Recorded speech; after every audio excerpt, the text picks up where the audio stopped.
Bismillahirrahmanirrahim. Assalamualaikum warahmatullahi wabarakatuh. Alhamdulillahirabbil alamin wassalatu wassalamu ala asrofil anbiya'i wal mursalin wa ala alihi washabbihi ajmain amma ba'du. Sebelumnya izinkan saya memperkenalkan diri. Perkenalkan, nama saya Ilham Hadi Muzaki. Saya dari kelas 4A Prodi Pendidikan Agama Islam, mata kuliah Asesmen Pembelajaran. Nah, jadi di sini saya akan menjelaskan tentang tes diagnostik, tes formatif, dan tes sumatif.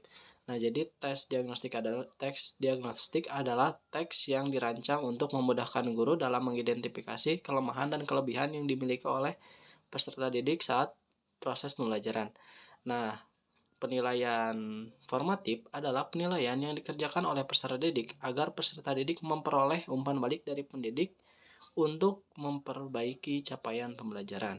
Nah, penilaian sumatif adalah penilaian yang dilakukan untuk memastikan keberhasilan keseluruhan tujuan pembelajaran.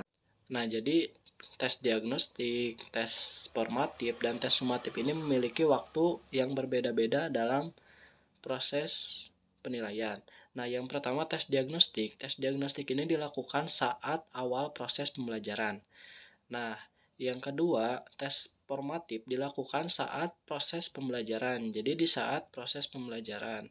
Nah, yang ketiga itu tes sumatif. Tes sumatif ini dilaksanakan di akhir proses pembelajaran. Nah, jadi fungsi diadakannya tes diagnostik ini adalah untuk mengetahui kelemahan dan kelebihan peserta didik yang akan kita ajar. Nah, fungsi penilaian formatif itu bisa untuk mengidentifikasi apakah bahan ajar yang kita sampaikan itu sudah sampai kepada peserta didik itu secara menyeluruh atau hanya sebagian saja. Terus bisa juga sebagai bahan evaluasi apakah pembelajaran yang disampaikan itu sudah mencapai kapasitas dan keterampilan peserta didik. Nah, bisa juga untuk memantau kemajuan proses pembelajaran peserta didik. Nah, itu juga bisa dilakukan untuk itu. Nah, fungsi penilaian sumatif ini adalah sebagai alat ukur hasil pembelajaran siswa atau peserta didik selama 1 semester atau 2 semester. Nah, bisa juga sebagai penentu apakah peserta didik ini layak untuk dinaikkan kelas atau tidak layak dinaikkan kelas.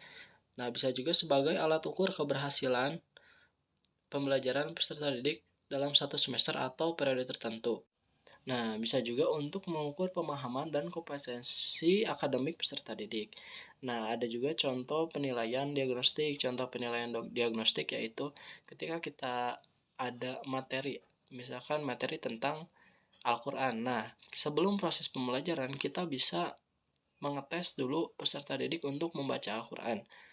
Bisa jadi nanti ketika dites ada yang mahir, ada yang tidak mahir, ada yang tidak bisa, atau ada yang lancar dan lain-lain.